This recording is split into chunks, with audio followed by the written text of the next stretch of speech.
Bonjour à tous et bienvenue à la Taverne du Gamer. Je suis Kira, accompagné, une fois n'est pas coutume, de Sid.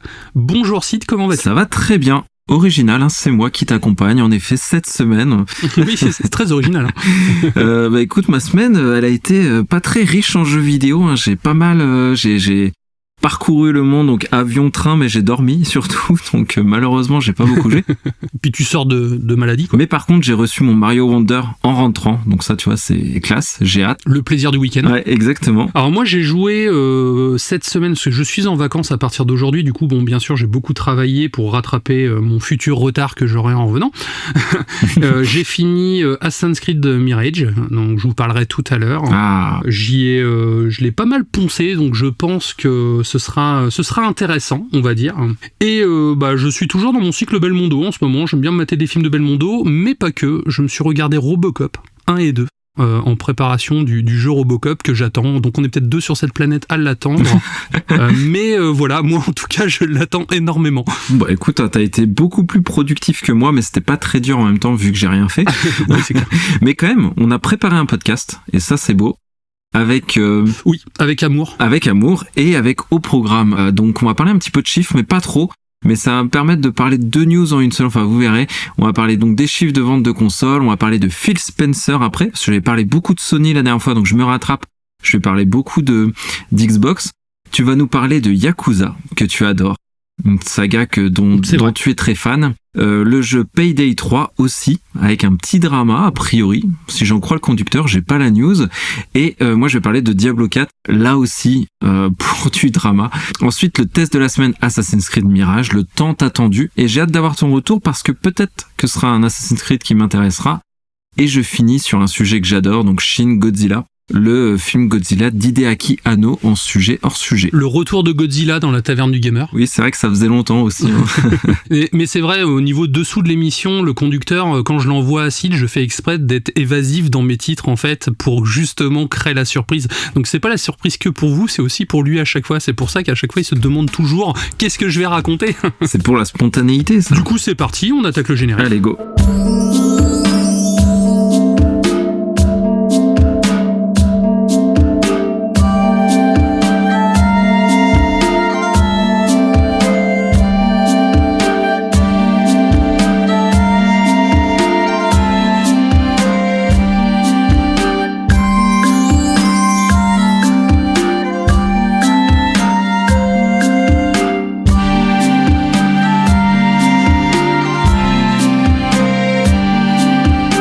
Donc, parlons de chiffres, un petit peu, mais c'est intéressant, vous verrez.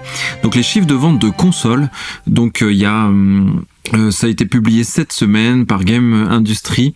Donc, c'est les chiffres de vente de septembre comparés à l'année dernière.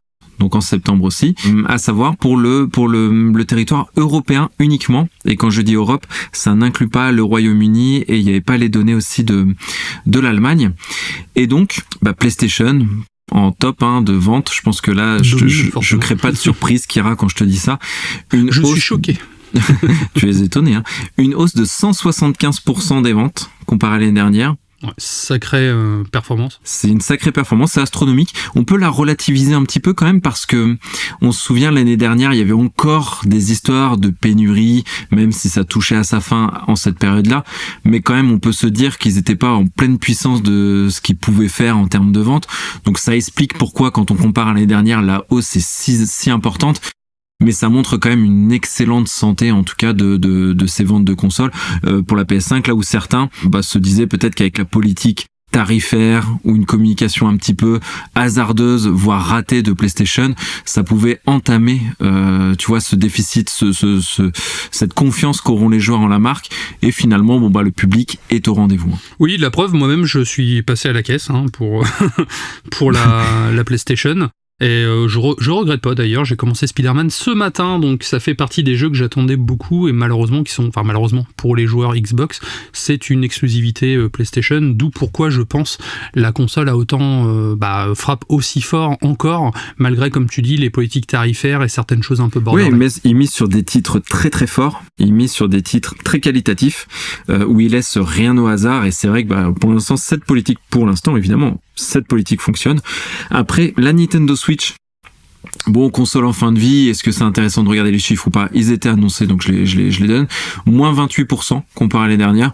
Donc c'est pas un effondrement total énorme non plus. Hein. Bah non, tu vois, la console Quand on voit le nombre de Switch sur le marché, c'est pas énorme. C'est vrai que je m'étonne toujours du nombre de Switch qui se vendent encore aujourd'hui, même au Japon où ça dépasse, tu vois, c'est dans le top des ventes, alors que j'imagine que tout le monde est déjà équipé, mais en tout cas, elle continue son petit bonhomme de chemin.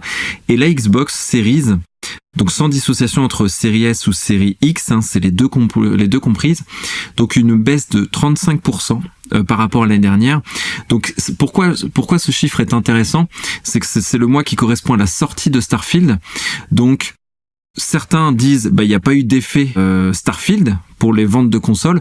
Moi, encore une fois, je suis plus mesuré. Je me dis que Starfield est sorti, donc on peut pas savoir, on peut pas comparer. Si ça se trouve, sans Starfield, ils auraient fait moins 60% de ventes. Ils ont fait moins 35%, donc peut-être que ça a amorti un petit peu les choses. Sachant que Starfield est un énorme carton. Le jeu fonctionne très bien. Il a pas fait un aussi bon lancement que Forza Horizon, qui est le record pour Xbox, mais quand même ça fonctionne très bien. Il est au top des ventes sur Steam. Il est encore beaucoup joué sur Steam, donc on peut se dire quand même que peut-être qu'il n'y a pas l'effet Starfield, mais en tout cas le jeu a vraiment fonctionné, et ça c'est une belle réussite quand même pour Xbox, il faut leur accorder, même si le hardware on sait ne suit pas, et ils sont certainement pas contents des ventes, mais en tout cas le jeu Starfield, événement de Xbox, a fonctionné. Sachant qu'en plus Starfield ça reste quand même malgré tout un jeu de niche, hein, le RPG d'un côté, la science-fiction de l'autre. C'est vrai que la science-fiction ça ne plaît pas à tout le monde non plus, contrairement à de l'Heroic Fantasy, tu vois. Je pense que si ça avait été un Header Scroll, il y aurait eu beaucoup plus de joueurs et de ventes encore, mais ça reste déjà un très beau coup, c'est sûr. Mais ce que ça souligne encore une fois, c'est que les exclusivités AAA expérience solo, en fait, c'est ce qui fait vendre des consoles, tout simplement. Il y a quelques années, Electronic Arts, ces grands visionnaires qui prédisaient la fin des AAA solo en exclusivité parce que c'était terminé. Ça allait être uniquement des jeux à base de microtransactions, de Battle Pass et de contenu épisodique. Heureusement, ils se sont totalement plantés, en tout cas. Parce que, encore une fois, moi, c'est ce que je recherche, c'est ce type d'expérience, en tout cas. Ouais, je suis d'accord avec toi.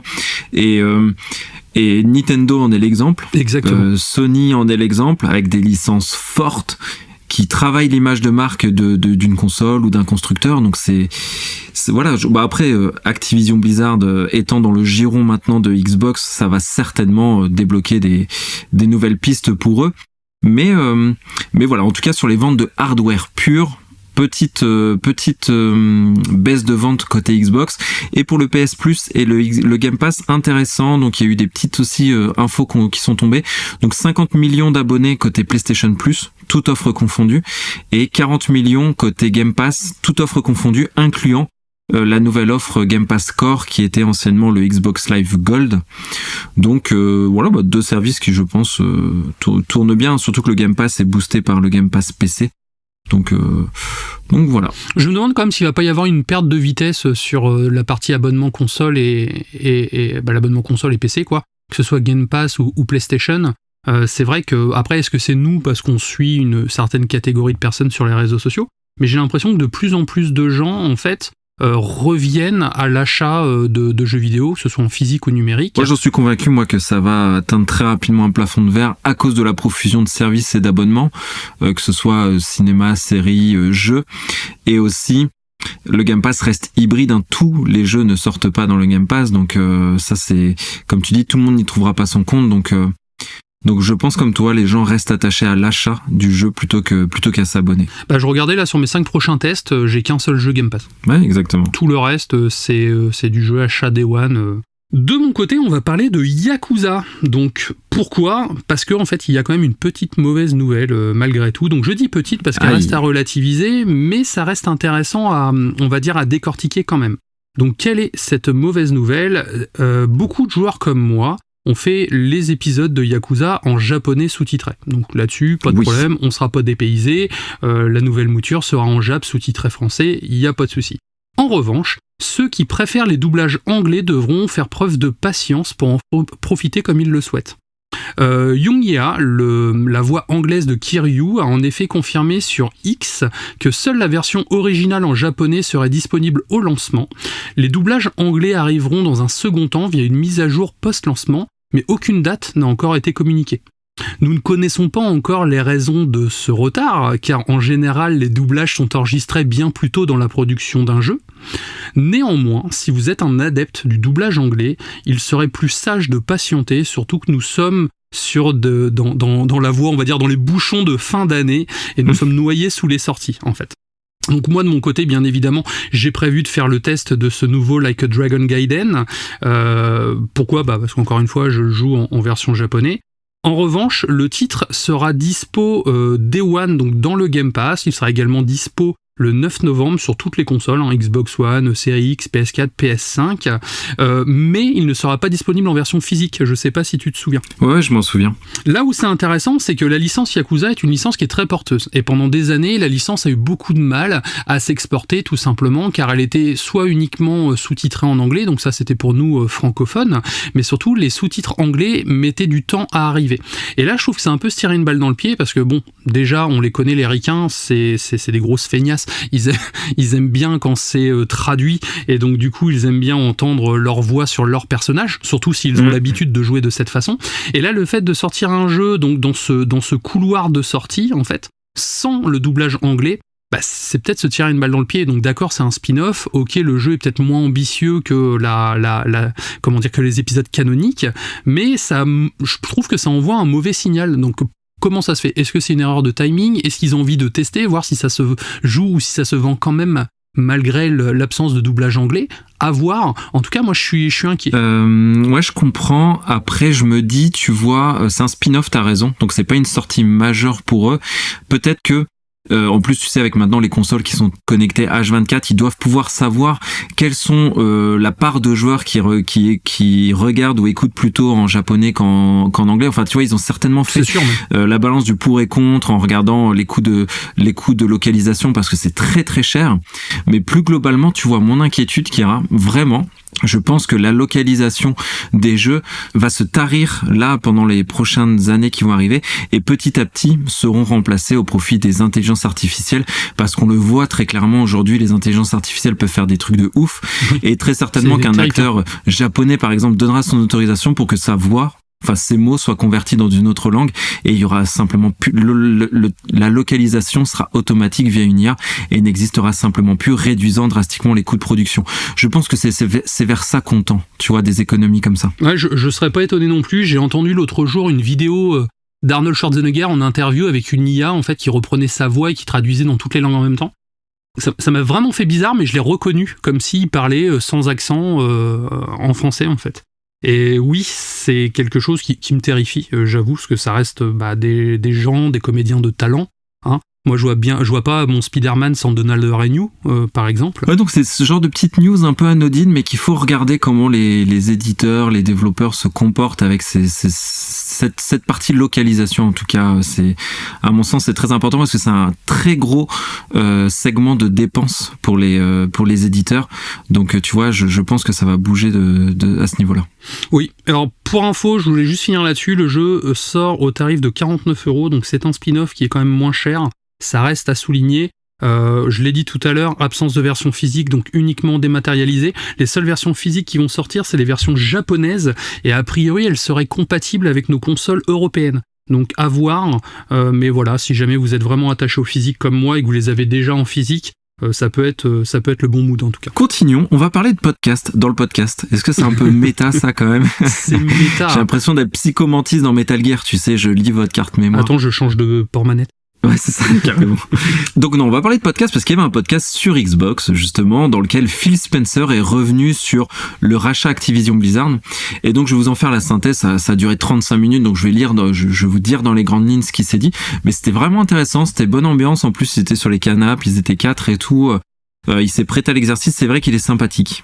Phil Spencer, faut bien lui avouer. Moi, je lui ai reproché souvent de manier la langue de bois et de revenir sur des déclarations qu'il avait fait avant, mais ça, malheureusement, c'est souvent le job, et comme je dis toujours, ces gars-là sont pas les seuls décisionnaires, donc parfois ils sont victimes aussi des décisions qui sont prises plus haut. Mais en tout cas, cet aparté étant fait, c'était un moment très sympa à regarder ce petit podcast. Donc oui, le rachat Activision Blizzard est acté, donc ça appartient maintenant à Xbox. Et les premières questions qui étaient à se poser, est-ce qu'on aura des jeux tout de suite dans le Game Pass suite à ce rachat? Et là, Phil Spencer disait, comme on l'a connu pour ZeniMax d'ailleurs, parce qu'il y avait eu des jeux très rapidement. Ouais, c'était limite Day One. Ouais, des jeux Bethesda par exemple. Donc est-ce que ça fera pareil pour Activision Blizzard King? La réponse est non. Il faudra attendre plutôt 2024 pour que les choses se mettent en place. J'y viendrai un petit peu pourquoi, mais là ils consacrent pas leur temps à ça. Ils sont plutôt sur une partie organisationnelle. La question est vite arrivée aussi sur Call of Duty. Et là il l'a dit clairement qu'il ne se servira pas. Donc, pareil, il le dit là maintenant, mais qu'est-ce que l'avenir nous réserve, on sait pas. Mais en tout cas, il a annoncé que Call of Duty ne sera pas une façon pour eux de vendre davantage de Xbox. C'est d'ailleurs le seul moment où il a parlé du hardware chez Xbox, et ça il faut vraiment se le dire que c'est intéressant, mais le seul moment c'était là, et il a dit que Call of Duty ne servirait pas à ça. Donc il y aura pas de DLC exclusif, il y aura pas de contenu exclusif, il y aura pas d'événements exclusifs à Xbox. Ils auront des versions identiques à PlayStation et Nintendo, et il mettait à part un petit peu la partie PC qui reste un public un petit peu différent. Donc tu vois, ça c'est déjà, je trouve, extrêmement intéressant en analyse, tu vois. Oui, et puis je pense que ça devait faire partie du deal en fait pour pouvoir passer le rachat. C'est que justement il n'y ait pas de différence entre Call of Duty, parce qu'on le sait tous, l'objet de la Discord c'était Call of Duty. Sony avait mis en avant qu'ils avaient peur d'avoir des versions tronquées, des versions moins performantes, des versions amputées du contenu, et je pense que c'est pour ça qu'ils ne font pas de bonus exclusifs, parce que les connaissants, ils auraient tout intérêt à le faire au final. Ouais. Bon, en tout cas, c'est ce qu'il disait. C'était pas, tu vois, il était pas là en train d'anticiper plein de sorties sur le Game Pass. C'était pas l'idée. Et justement, il parlait de la stratégie, donc enfin du temps qu'ils allaient consacrer là à court terme avec les activités, enfin le personnel Activision Blizzard King. C'était de réussir en interne à créer une communauté forte, il l'a exprimé comme ça, identifier les personnes chez Activision Blizzard King qui vont pouvoir embarquer avec eux pour faire grossir Xbox dans son ensemble, pour apporter même des compétences ailleurs, dans d'autres studios. Il pensait à faire le lien par exemple entre King et Mojang de Minecraft, sur lequel ils pourront échanger des niveaux d'expertise. Et il donnait aussi de la visibilité sur des anciennes licences qui vont peut-être être remises au goût du jour avec ce rachat. Donc il n'en a pas cité, mais il a dit que c'était possible, mais sans il a rien de concret encore. Donc les plans ne sont vraiment pas ça, ils sont vraiment plutôt dans une phase de restructuration qui est nécessaire, qui est obligatoire quand on assimile une si grosse entreprise. Il y a rien de plus légitime. Et aussi donner de la visibilité sur à long terme, qu'est-ce qu'il veut pour Xbox. Et la stratégie, il l'a dit, elle est claire, c'est le mobile, c'est le Game Pass. Je pense qu'il a dit le terme Game Pass au moins 50 fois, et c'est bien normal durant cette... c'est normal, hein. Oui. Mais en tout cas, il a dit que pour être fort sur la scène mondiale, il faut être fort sur le mobile. Donc c'est pour ça que King aussi était un argument très fort pour assimiler Activision Blizzard King. Donc bon, clairement, c'est passionnant à écouter, je vous le recommande parce qu'en plus il est encore une fois très très sympathique, et les grandes lignes directrices c'est le Game Pass avant tout, le mobile, aucun mot pour la console, aucun mot pour la série X ou S. Donc je pense que voilà, on le sait, Xbox est précurseur pour faire disparaître le support physique. Donc moi honnêtement je suis convaincu que c'est certainement une de leurs dernières consoles chez Xbox aujourd'hui. Pour finir sur ce que tu disais, c'était assez intéressant, surtout sur la restructuration. Je pense qu'elle est nécessaire aussi. C'est vrai que tout le monde connaît malheureusement la toxicité de l'entreprise Activision Blizzard. C'est vrai qu'il y a eu énormément de choses qui allaient dans ce sens. À côté de ça aussi, Activision Blizzard a quand même cassé 2 licences. Je trouve qu'ils ont cassé Overwatch, qui cartonnait le 2, énormément de gens le critiquent, et surtout le jeu est de moins en moins joué malgré tout, même s'il a un statut de free-to-play. Et j'ai l'impression que c'est pareil avec Diablo, tu vois. Alors, est-ce que le fait d'avoir une nouvelle tête pensante, on va dire, pourrait justement remettre sur le devant de la scène on va dire, quelque chose de plus ludique et moins pompe à fric. Voilà, c'est ce que je cherchais comme mot, moins pompe à fric. Donc à voir. Ouais, c'est vrai. C'est vrai. De mon côté, on va parler de Payday 3. Donc, serait-il toujours en panne ? Telle est la question. Donc, le jeu est sorti le 21 septembre dernier et a eu un démarrage difficile, si je puis dire, notamment en raison de graves soucis de serveur. Alors que le jeu attend toujours sa première grosse mise à jour, celle-ci vient malheureusement d'être encore une fois reportée. C'est le studio Starbreeze qui a annoncé la mauvaise nouvelle sur Twitter. Le premier gros patch de Payday 3 est donc retardé à une date encore indéterminée. Donc le studio a en effet rencontré des soucis qui les obligent à repousser donc ce fameux patch. Il était prévu initialement sur la première quinzaine d'octobre et ils l'ont décalé sans en parler à personne en fait. Donc la date étant passée, ils l'ont fait à la zob, si je puis dire. Et alors, je vais vous lire un petit peu ce qu'ils ont écrit comme communiqué sur Twitter. Nous sommes désolés pour le manque de communication, sans déconner. Concernant le premier patch, nous avons identifié quelques problèmes qui doivent être résolus avant que nous puissions le proposer. Mais soyez assurés que c'est la principale priorité de nos équipes. Nous consacrons du temps supplémentaire à la révision de notre processus d'application des correctifs afin de s'assurer une cadence de rythme régulier pour les prochaines corrections. Nous sommes prudents lorsque nous vous donnons une date d'arrivée prévue car nous voulons être sûrs de pouvoir vous livrer les correctifs avant de pouvoir y jouer à nouveau. Ce nouveau report donc a provoqué la colère des joueurs qui n'ont pas manqué de le faire savoir sur Reddit et autres réseaux sociaux. Certains pensent notamment que le studio aurait dû repousser le jeu, tandis que d'autres disent avoir déjà abandonné le jeu carrément. En effet, les chiffres Steam leur donnent raison, ils montrent que Payday 3 a connu une forte baisse de ses joueurs, et ça juste un mois après sa sortie, donc ça reste quand même très proche. Moi je souhaite quand même aux développeurs qu'ils puissent trouver rapidement une solution et que le jeu puisse séduire à nouveau les joueurs au fil des mises à jour, mais encore une fois on se retrouve dans le cas classique du les gars vous jouez à une alpha quoi. Le jeu est sorti, même s'il est sorti Day One Game Pass, déjà ça aurait dû être un signe parce qu'il a été annoncé très tardivement, mais à côté de ça le jeu est quand même sorti à plein tarif. Beaucoup de joueurs n'ont pas pu y jouer les premières semaines parce que soit le jeu était buggé, soit les serveurs n'étaient pas accessibles, et je trouve ça scandaleux. Donc ça reste un gros carton rouge pour Starbreeze. Ouais, franchement, c'est... Alors tu vois, comme tu disais, je découvre la news parce que je savais pas de quoi t'allais parler, j'avais pas trop suivi les actualités sur ce jeu-là, mais ça lui fait un sacré bad buzz quand même, Puis je comprends la colère, après le mot peut-être un peu fort, mais que les joueurs soient vraiment pas contents. Ouais, c'est préjudiciable pour l'avenir. En plus, c'est des jeux qui ont pour vocation de s'installer sur un temps long, que les gens y restent, y jouent longtemps. Donc ça inaugure pas du bon pour l'avenir de jeu en tout cas. Tous les jeux ne sont pas cyberpunk, C'est vrai que CD Projekt jouit d'une réputation qui est quand même assez incroyable, et malgré leur jeu cassé à la sortie, ils ont quand même fait amende honorable au fur et à mesure, mais le gros avantage, c'était qu'ils communiquaient en fait. Là, moi, ce qui me gêne, c'est qu'ils ne communiquent pas, il y a une date de prévue pour le patch, il n'y a rien du tout. 3 jours après, ils font un communiqué. Au fait, on vous a oublié. Enfin, c'est scandaleux, franchement. Je te propose qu'on continue dans les couacs, parce que... Bon là, j'avais prévu une petite news parce que c'est vrai que les autres étaient assez denses, mais moi j'étais un peu en colère sur ce que Blizzard est en train de faire justement avec Diablo 4, parce que la saison 2 de Diablo 4 a commencé. Donc je vais expliquer le système de saison. Je peux même dire tout de suite, clairement Blizzard veulent faire un max d'argent sur leur licence, et ça, quand bien leur fasse, ça c'est bien normal.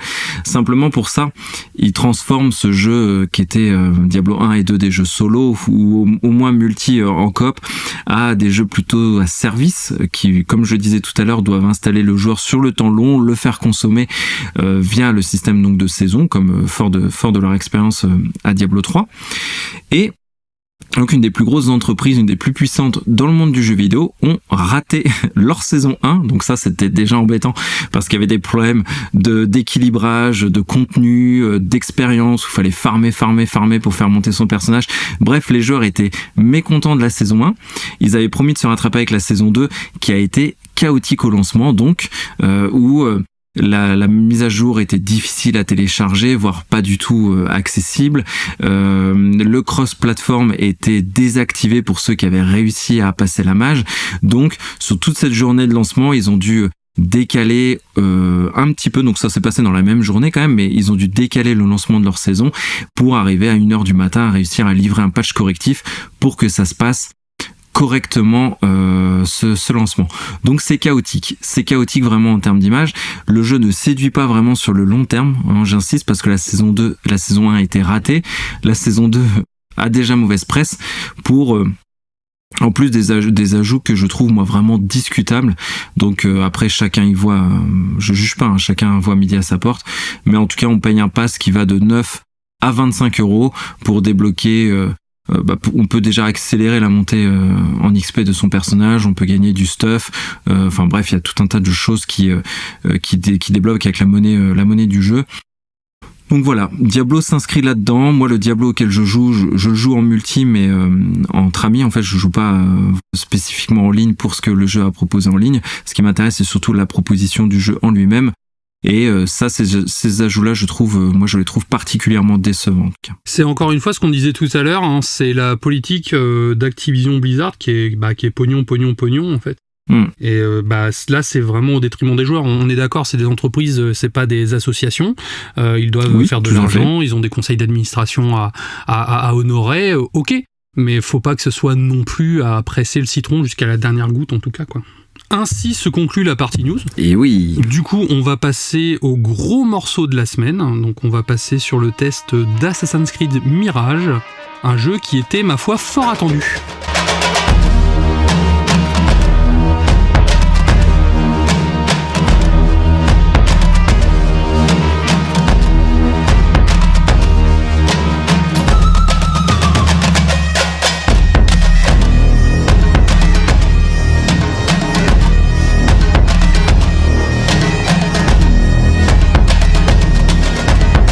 Sorti le 5 octobre 2023 sur PC, Xbox Series XS, Xbox One, PlayStation 5, PlayStation 4, juste encore une fois notre petite Switch qui a été snobée. Assassin's Creed Mirage a eu un gros succès à son lancement. Le jeu est développé par Ubisoft Bordeaux, un studio français créé en 2017 et qui a participé à la production de beaucoup de jeux connus comme Ghost Recon Wildlands, Mario et Lapin Crétin, justement le Kingdom Battle, Assassin's Creed Odyssey également, mais ils ont surtout servi de backup. Et là, c'est leur premier vrai jeu à part entière. Ah, okay. Le jeu est dirigé par Stéphane Bourdon, un vétéran d'Ubisoft qui a travaillé sur des titres très connus comme la saga Splinter Cell, Prince of Persia et Assassin's Creed Unity. Le scénario du jeu est écrit par Sarah Beaulieu, une scénariste qui a collaboré avec Ubisoft sur des projets très connus comme Far Cry 3, Watch Dogs ou Assassin's Creed Syndicate. Donc on est vraiment sur du personnel qualifié, mais surtout du personnel qualifié interne à Ubisoft, donc qui connaissent l'ADN de Ubisoft. Le jeu devait être un DLC de Valhalla. Puis, vu l'ampleur du projet, il deviendra donc une expérience à part entière. Bon, il reste vendu moins cher que les autres, hein. On est à 50 €. Ça va. Avec une durée de vie plus courte. Tant mieux, parce que Valhalla, c'est déjà 350 000 heures de jeu. T'imagines s'il fallait rajouter ça à Valhalla? Ça aurait été chaud quand même. Valhalla est interminable, je l'ai toujours pas fini, je suis toujours dessus et je dois être à peu près à 250 heures de jeu. J'y joue de temps en temps, mais un jour je le finirai, hein, petit à petit. Donc, c'est le dernier né de la célèbre saga d'Ubisoft qui nous plonge dans le Moyen-Orient du 9e siècle dans la fameuse ville de Bagdad. Pourquoi ont-ils choisi Bagdad, d'après toi? Alors déjà, parce qu'à l'époque, Bagdad, c'était la capitale du califat abbasside. Au 9e siècle, c'est une ville très prospère et cosmopolite qui attirait les savants, les artistes, les commerçants et les pèlerins de tout le monde musulman. C'était aussi un centre culturel et intellectuel très important où se développèrent la science, la philosophie, la littérature et les arts. Donc ça explique concrètement le choix de cet environnement si particulier, car c'est plus qu'une ville, c'est un personnage à part entière. Ok. Ouais, en plus, on sait que culturellement, c'est extrêmement riche. Et Bagdad, il y a eu des catastrophes dans notre époque actuelle, donc je trouve que c'est très bien de la mettre au goût du jour comme ça. C'est ça, car autant j'ai pas envie d'aller à Bagdad maintenant, autant à l'époque ça m'aurait pas gêné, je t'avoue. C'est vraiment une ville magnifique et on sent surtout les différentes cultures qui s'y croisent et on a vraiment cette sensation de vie. Et oui, j'hésite pas à le dire, c'est un personnage à part entière. C'est même pour moi le plus gros point fort du jeu.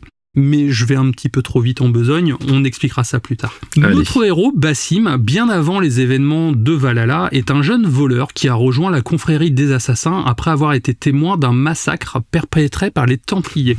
Basim va alors se lancer dans une quête de vengeance et de vérité, tout en découvrant les secrets de sa lignée. Le jeu se présente comme un retour aux sources de la franchise en reprenant les éléments qui ont fait son succès, une ville historique à explorer, des missions d'assassinat basées sur l'infiltration, des phases de parcours, des combats corps à corps et à distance, des énigmes à résoudre, des documents à collecter, etc. Le tout dans une ambiance orientale dépaysante et immersive avec une bande-son envoûtante et des graphismes assez soignés. Le scénario du jeu est assez consensuel pour moi. Pour peu que nous soyons un aficionado de la licence, vous serez vraiment en terrain balisé, sans réelle surprise. Avec des personnages charismatiques, mais bien trop manichéens, des rebondissements assez prévisibles malgré certains clins d'œil avec les autres épisodes de la saga. Ça reste agréable à suivre, surtout que les 20 heures qui m'ont permis de le finir, en fait, j'ai pas trouvé ça vraiment long, j'ai trouvé ça très bien. Il m'aurait pas fallu plus, car au bout d'un moment, j'avoue commencer à sentir une certaine lassitude. Okay. Nous sommes sur une structure simple. Nous avons diverses missions à faire, comme espionner des conversations, des filatures, fouiller les poches des passants que nous allons croiser, ou même fouiller des lieux, tout simplement. De là, nous allons récupérer l'identité de la cible, sa localisation, et ensuite nous avons jusqu'à partir à sa rencontre. Donc certaines de ces cibles seront seules, dans une pièce enfermée par exemple, d'autres vont être sous une escorte très, on va dire, très rapprochée, et ça sera à nous d'utiliser l'environnement pour pouvoir atteindre cette cible de façon appropriée, on va dire. Le système d'enquête sur les cibles à abattre fait illusion sur les débuts de l'aventure, mais montre ses limites passé une dizaine d'heures, où la redondance commence à se faire ressentir. L'arrivée tardive de certains antagonistes est dommageable à mon sens. Le temps de les identifier, ils sont déjà morts, et ça m'a empêché de me sentir investi, voire concerné lors de leurs assassinats. Et certains twists interviennent bien trop tard, et clairement on s'en fiche en fait. Ouais. J'ai trouvé les phases de combat particulièrement mauvaises, avec une parade complètement cheatée qui permet d'enchaîner les one-shots. Le jeu nous pousse ainsi au combat par moment, et certains objets sont cool à utiliser, comme la sarbacane ou les couteaux de lancer. Nous avons également des bombes de poche, des poisons, des fumigènes, mais ça reste très light, on va dire, et tout nous pousse à faire du combat à l'épée, tout simplement. Ces accessoires peuvent être évolués 3 fois, donc il y a 3 petits arbres de compétences, et chaque arbre de compétences va avoir 3 petites cases, et il faut en choisir une à chaque fois en fait, ce qui permet d'upgrader son arme. Par exemple, mon couteau de lancer, j'ai pu rajouter une option poison dessus, tu vois. Ouais. Ce qui permet de modifier ton style de jeu. Tu peux jouer avec des bombes qui endorment les gardes, au contraire tu peux faire du 100% létal. Sur le papier c'est très bien, mais au final ça n'apporte que peu de différence pendant l'aventure.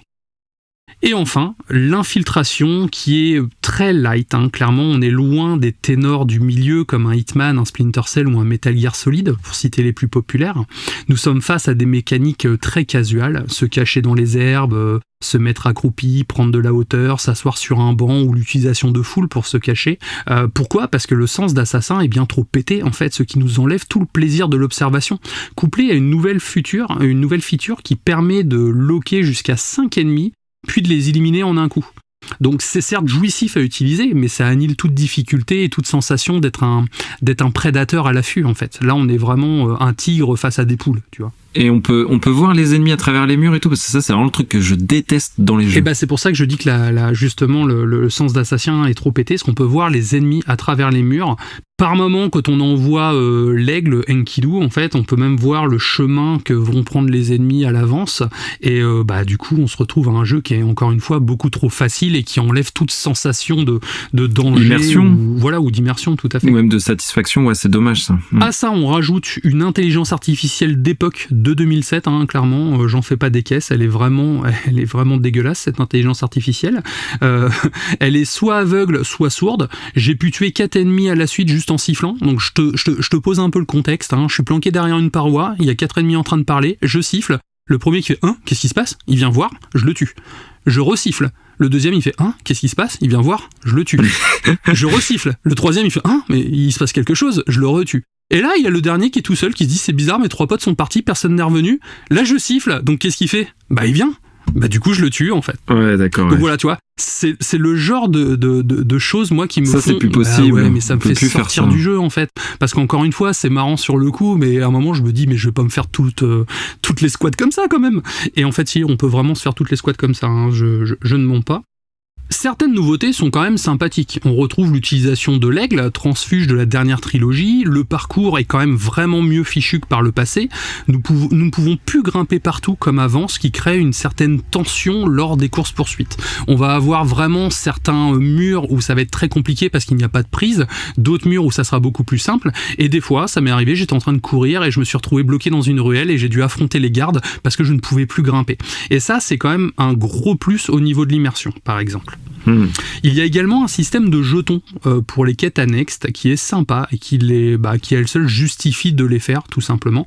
Donc il faut aller dans les bureaux des assassins, on va avoir un tableau, tout ce qu'il y a de plus classique.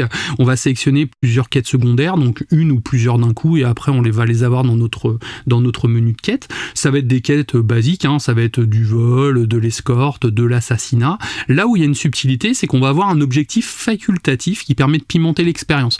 Par exemple, quête d'escorte, on ne doit pas se faire toucher une seule fois. Quête d'assassinat, on ne doit pas se faire repérer une seule fois. Donc c'est pas éliminatoire, mais ça nous donne un bonus qui n'est pas négligeable. Et c'est vrai que par moments, je les ai recommencés volontairement pour pouvoir l'avoir en perfect, tu vois. De là, on va retrouver également tout l'Ubisoftage habituel, donc tour de synchronisation, énigmes, coffres, orbes et autres collectibles disséminés sur la carte. Voilà. Bon, les tours de synchronisation, c'est vrai que c'est sympa pour le panorama, mais je m'en serais bien passé, je t'avoue. Ce qui est bien, par contre, c'est les collectibles. Tu vois, on va arriver devant une maison. Ah bon ? Toi qui aimes pas ça ? Alors, j'aime pas ça, mais c'est la manière dont c'était inclus dans le gameplay, en fait. J'ai trouvé que c'était vraiment bien foutu. Avant, tu vois, t'allais chercher ton collectible, la porte était ouverte, tu rentrais, tu voyais ton coffre et tu te barrais. Là, souvent, je me suis retrouvé avec des coffres cachés dans des maisons et je ne pouvais pas entrer parce que les maisons étaient fermées à clé. Donc, il n'y avait pas de possibilité de casser une fenêtre ou quoi, et donc je ne pouvais pas rentrer. Par contre, à côté, je pouvais trouver soit une petite note ou entendre des passants parler qui disaient que le propriétaire de la maison était à la pêche, tu vois. J'ai pu aller donc me dire il est à la pêche, il est où ? Tiens, il est peut-être par là-bas. J'ai retrouvé la clé en fait dans la poche de ce gars-là, ce qui m'a permis de lui voler sa clé. Je suis rentré dans sa maison, j'ai récupéré le coffre et ça m'a permis de débloquer une tenue en fait. Ouais. Donc c'est bien, c'est que ça donne des petites challenges. Donc certes, si on veut rusher le jeu, ça sera un frein clairement. Par contre, ça donne des petits challenges et ça donne quelque chose de plus logique. Pareil, si on vient la nuit, le gars il va être chez lui, mais il va être enfermé à clé chez lui en fait. Donc on pourra pas récupérer cette fameuse clé. Ouais. Donc il faut attendre qu'il soit sorti. Donc le principe du cycle jour-nuit est également bien fichu. Après, il a aussi ses imperfections. Certaines missions demandent de venir à une certaine heure précise, par exemple suivre tel mec qui arrive à midi pile à tel endroit, donc il y a un banc souvent à côté qui permet de passer le temps, et quand on passe le temps, on voit le temps passer en accéléré.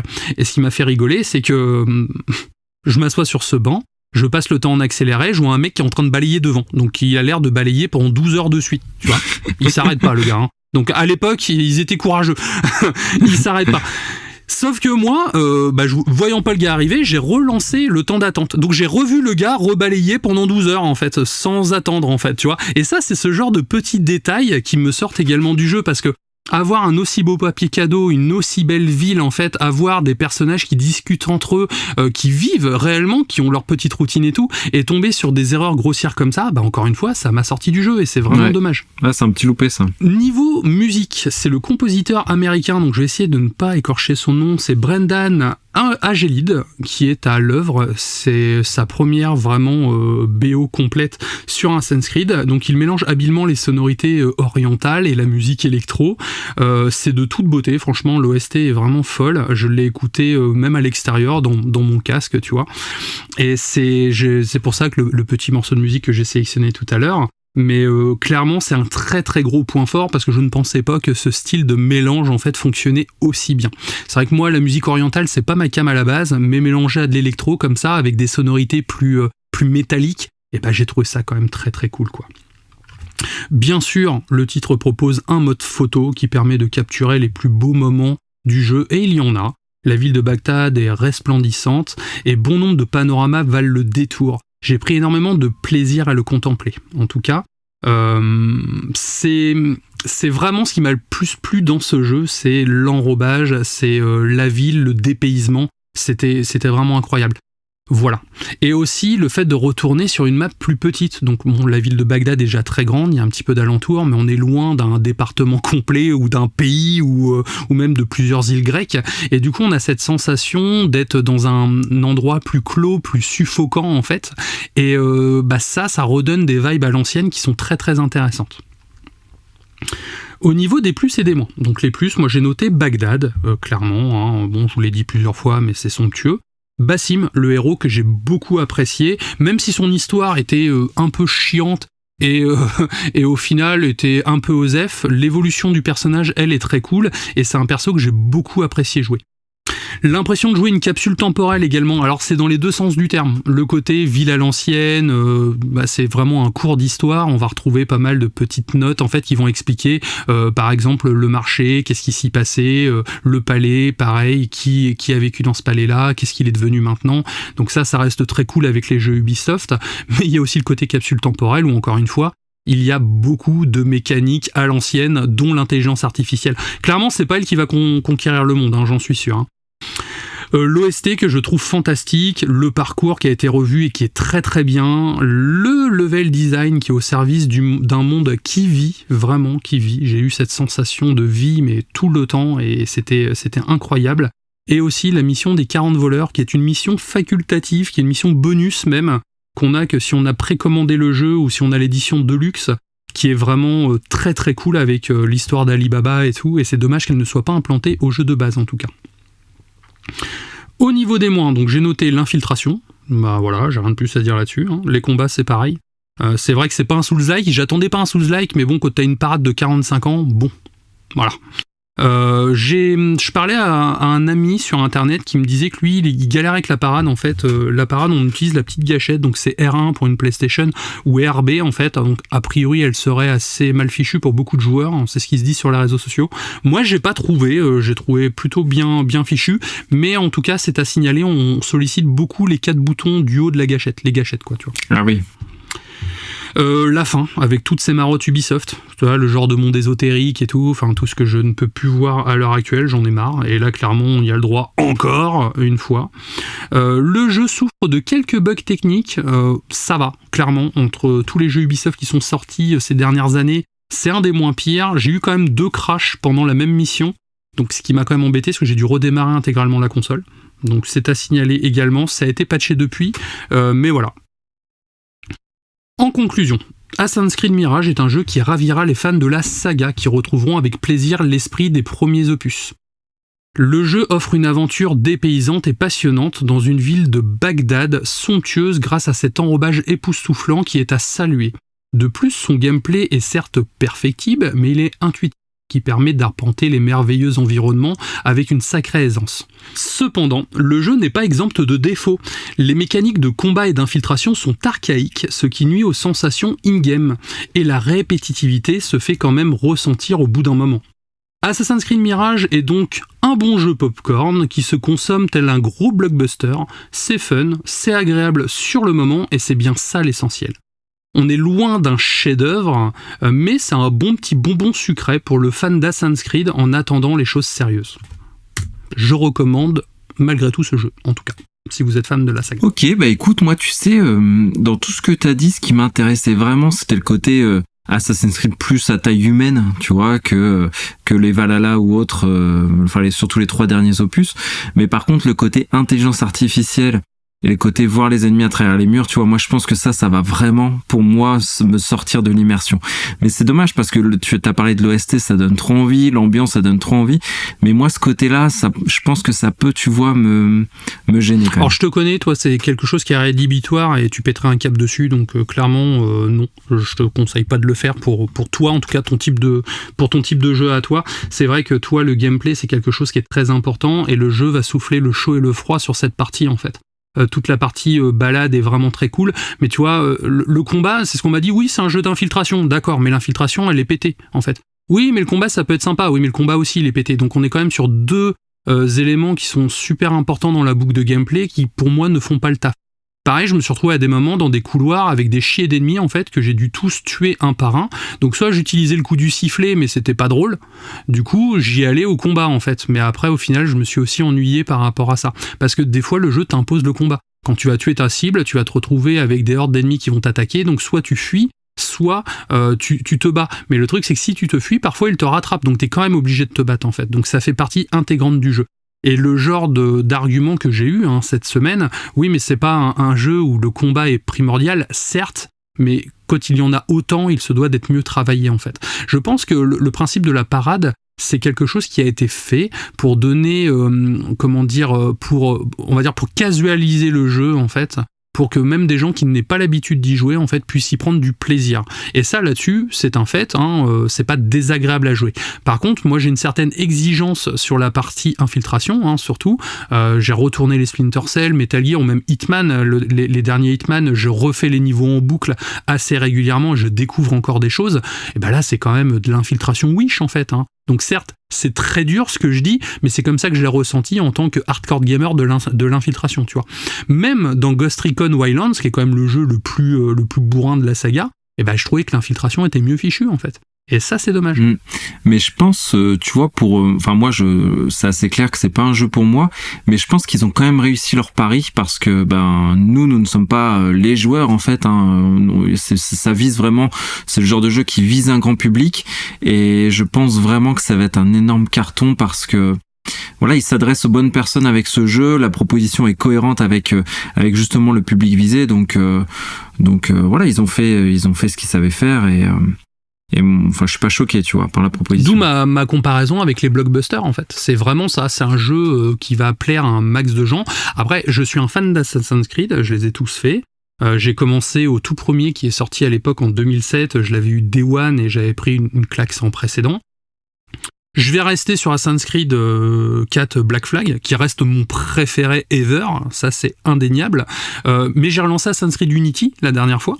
Jeu qui avait été très décrié à l'époque parce qu'il était buggé dans tous les sens et après Black Flag le jeu semblait réduit et au final je trouve que c'est un jeu qui a extrêmement bien vieilli. J'ai reparcouru la capitale de Paris, bon c'est Paris aussi pendant la Révolution donc forcément ça touche mon petit cœur de français, mais à côté voilà je me suis dit ok, le gameplay d'Assassin's Creed Unity est mieux fichu que celui d'Assassin's Creed Mirage en fait, parce que le gameplay avait suffisamment évolué pour apporter quelque chose. Là ils sont vraiment revenus en arrière, mais loin en arrière, tu vois. Ils n'ont pas su prendre l'évolution qu'a pris la saga, comme à l'époque avec Ezio, qui a apporté beaucoup de choses. On se retrouve vraiment plus proche d'un Assassin's Creed 1, même si on a quelques features d'après, on est vraiment face à un Assassin's Creed 1 bis, en fait. Ainsi se conclut mon test d'Assassin's Creed, qui sort donc, je le rappelle, sur toutes les consoles. Vous pouvez le trouver à moins de 50 € un petit peu partout. C'est le moment de faire un petit point réseaux sociaux et comptoir des auditeurs. Je te laisse la parole. Carrément. Après, sur la partie comptoir des auditeurs, c'est vrai que on a eu beaucoup de sollicitations suite à l'appel de la semaine dernière pour nous envoyer des vocaux et je les ai vus. J'ai pas encore répondu à tout le monde, mais c'est en cours. Et sinon, voilà, n'hésitez pas à nous contacter sur les réseaux, Twitter, Facebook, Instagram. Votre parole compte, on relaiera avec grand plaisir vos commentaires si vous en avez et n'hésitez pas à partager vos expériences de joueurs et comme on l'avait dit faire des vocaux si vous voulez participer un petit peu à ce comptoir des auditeurs. Moi je voudrais quand même faire un big up à Save the Koala, donc c'est vrai, il faut sauver les koalas, c'est très important, qui a fait une suggestion en fait d'un sujet hors sujet sur Final Fantasy, les créatures de l'esprit. C'est vrai. Car il a beaucoup aimé la critique de Titan AE, donc je le remercie. C'est vrai que c'est un film qui est également cher à mon cœur. Et je t'avoue que j'aime beaucoup Final Fantasy, les créatures de l'esprit. Je ne l'ai pas vu depuis longtemps et je l'ai encore en DVD. J'ai la même version que toi d'ailleurs. Et je vais le faire. Donc en tout cas, je relève le défi et dans les prochaines semaines, je te ferai un hors-sujet justement dessus. Et pour finir également, on m'a recommandé un livre en sujet hors-sujet également. Donc je viens de le recevoir. Je vais le lire, mais ça risque de prendre du temps. Donc voilà. Prendre un petit peu de patience, je vais le lire, mais ça risque d'être un peu long. C'est la première fois que je vais chroniquer un livre, donc à voir ce que ça va parce donner. que vous pouvez nous suggérer aussi via nos réseaux des tests hors sujet, mais même des tests de jeux ou des news dont vous voulez qu'on parle. Moi, mon test pas le prochain, mais celui d'après, c'est une suggestion d'une auditrice. Donc voilà, on essaie de les glisser dès qu'on a un petit creux dans notre agenda. Donc n'hésitez pas, c'est aussi comme ça qu'on fait vivre la Taverne du Gamer. Du coup, on va passer à ton sujet hors sujet, le splendide Shin Godzilla. Tu nous l'as dit plusieurs fois, tu es très très fan de Godzilla. Tout à fait. Et du coup, j'ai hâte de t'entendre sur celui-ci, car je t'avoue que celui-ci, je ne l'ai pas vu, et c'est celui qui m'intéresse le plus. Tu vois. Donc tu avais fait Shin Kamen Rider il y a pas longtemps. C'est ça, Shin Godzilla, donc de Hideaki Anno.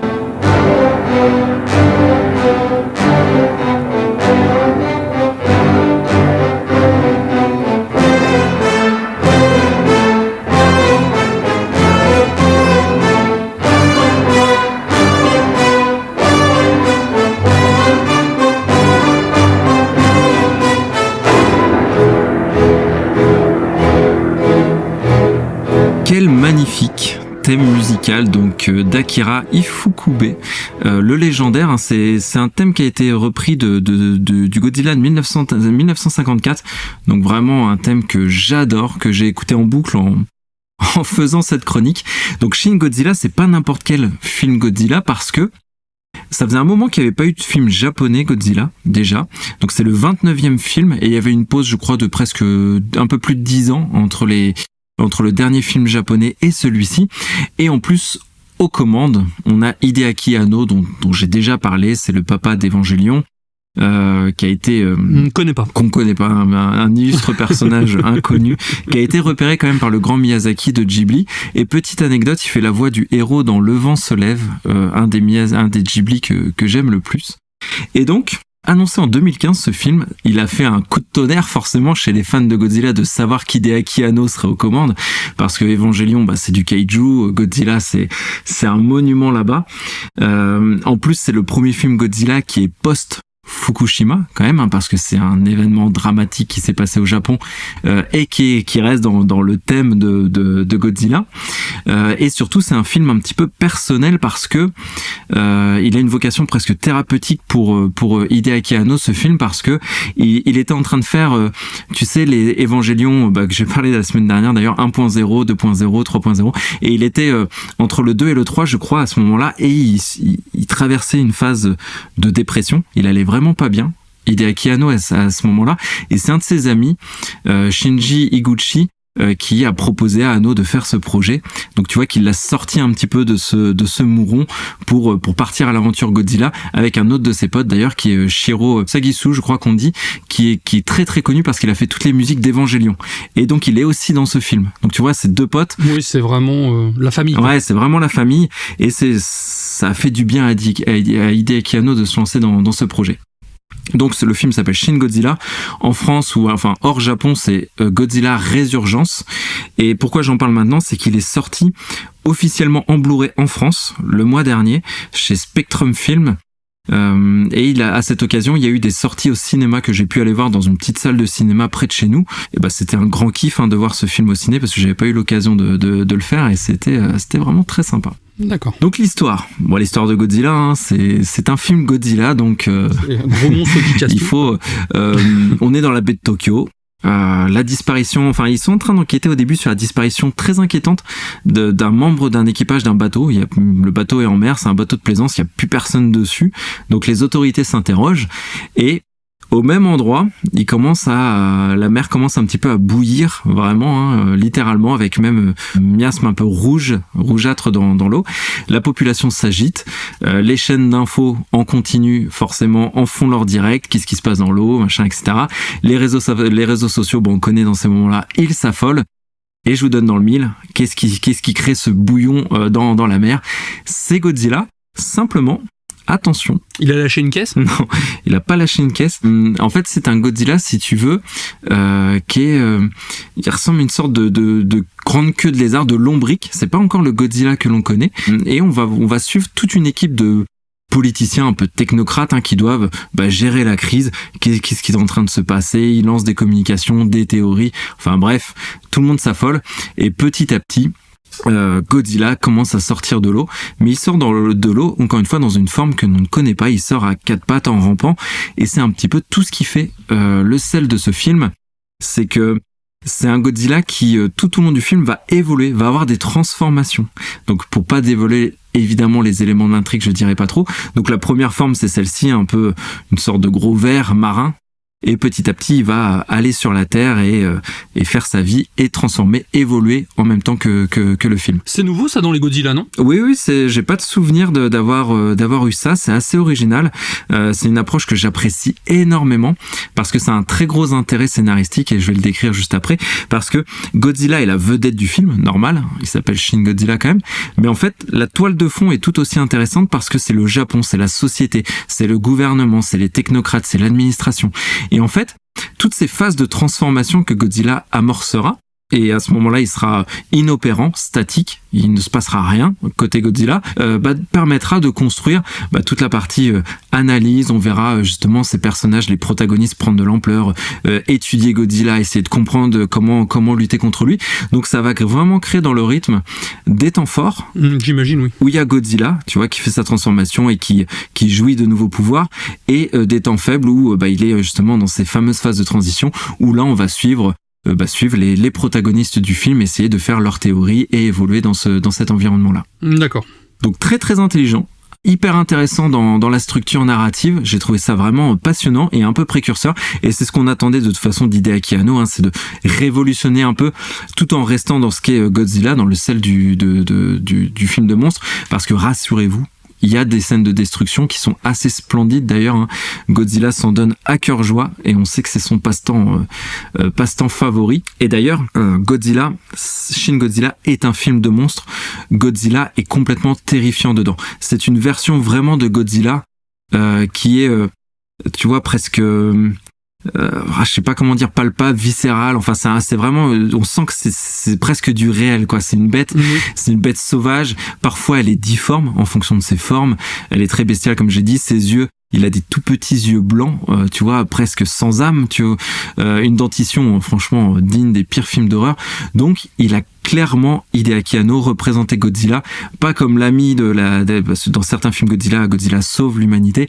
Là, on est sur un monstre complètement destructeur. C'est le dieu de la destruction, ni plus ni moins. Et on suit ce combat de David contre Goliath, les humains contre ce dieu de la destruction. D'accord, oui. Là où Anno, on le connaît, il se contente pas d'un seul message. C'est pas qu'un seul film de monstre. C'est un film qui a plein de messages. Et en fait, Hideaki Anno, dans ce film, il fait une critique ouverte à l'administration politique, les prises de décision politiques. C'est passionnant à regarder. Ça dénonce les choses de façon très très pertinente. Pour te donner un exemple d'une scène, Godzilla arrive, donc réunion de tous les grandes pompes politiciennes du pays. Il y a le Big Boss qui écoute du coup les autres lui faire des rapports et tout le monde est dans la même pièce. Mais tu vois que t'as un conseiller qui va s'adresser à l'adjoint du ministre, l'adjoint du ministre va parler au ministre et le ministre va s'adresser directement au grand chef, tu vois, alors qu'ils sont dans la même pièce. Tu vois, c'est les strates administratives qui sont très très bien mises en avant. Par exemple, tu vois tout le cheminement. Tu vois tout le cheminement, mais c'est aberrant tel que c'est présenté. On voit que ça critique ouvertement le système.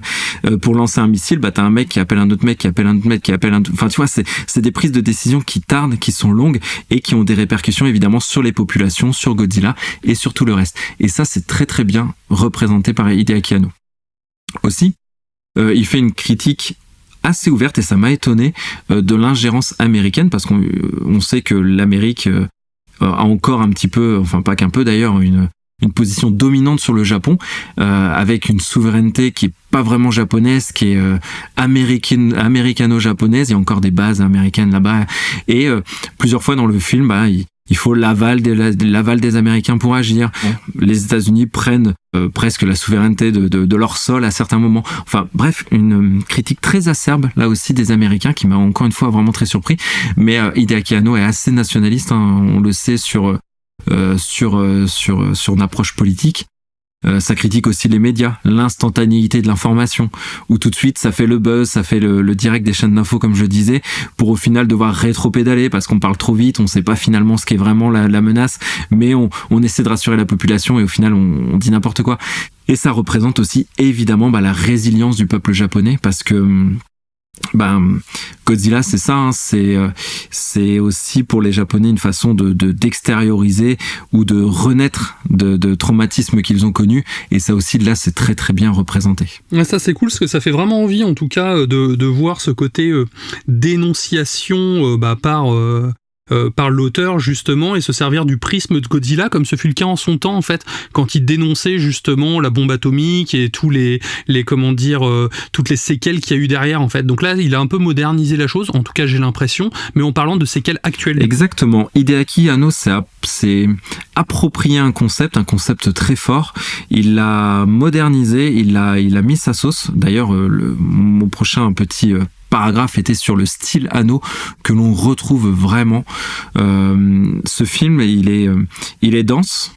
Ça parle énormément, ça parle beaucoup, c'est parfois assez technique. Anno est très minutieux, très pointilleux, très précis, ça se ressent.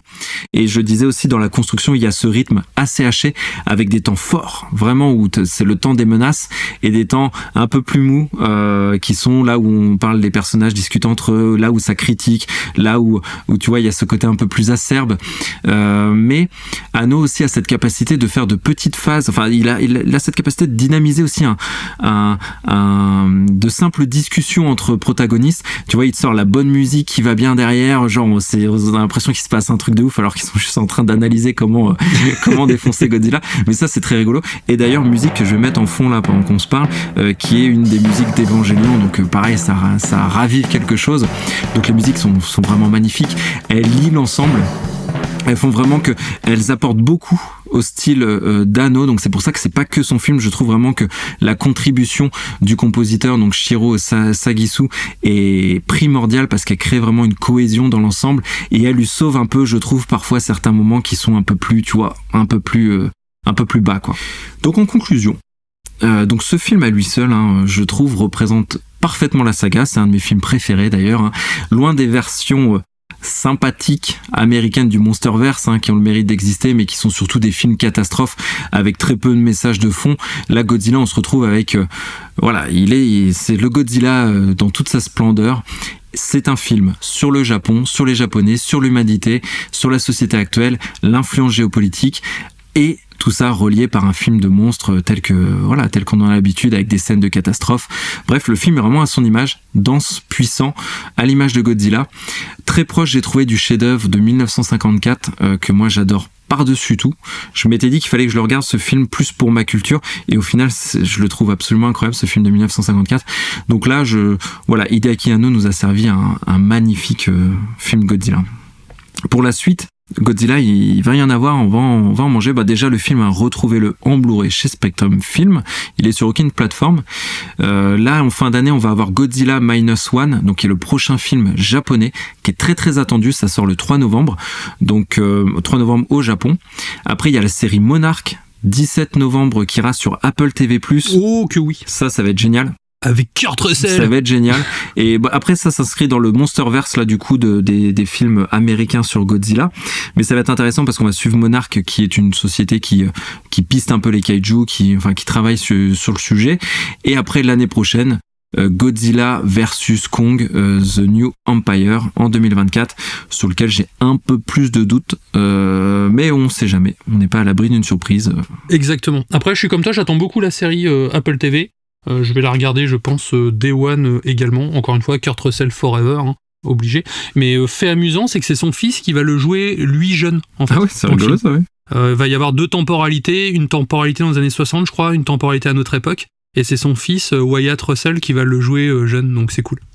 Ainsi se conclut donc ton test à ta critique sur Shin Godzilla, donc on le rappelle, qui est dispo malheureusement uniquement en Blu-ray ou en DVD. Pas de disponibilité sur les plateformes, bien que ça pourrait venir tôt ou tard. En tout cas, tu le recommandes, si on a bien compris. Très chaudement. Je te laisse le mot de la fin, et puis on peut conclure, en tout cas. Peut-être un peu de teasing pour la semaine prochaine. Carrément, et le teasing va être à son paroxysme, Kira. Je prépare une chronique. Je vais pas te dire laquelle, mais c'est pour toi que je la fais. T'as vu, c'est beau. Hein. Mais non, sur quelque chose en tout cas que tu apprécies, je pense. Donc on verra. Mais petite surprise. Un peu centré sur un personnage en plus de jeu vidéo emblématique, Donc ça va être une chronique un peu différente des autres, mais voilà, espérons que ça vous plaise. Eh ben écoute, tu me mets la bave aux lèvres, comme on dit, donc j'ai plutôt hâte. Merci à vous, en tout cas, de nous écouter. Moi, de mon côté, je vous souhaite une très bonne semaine et je vous dis à la semaine prochaine. Pareillement, très bonne semaine à tous. À très vite. Ciao.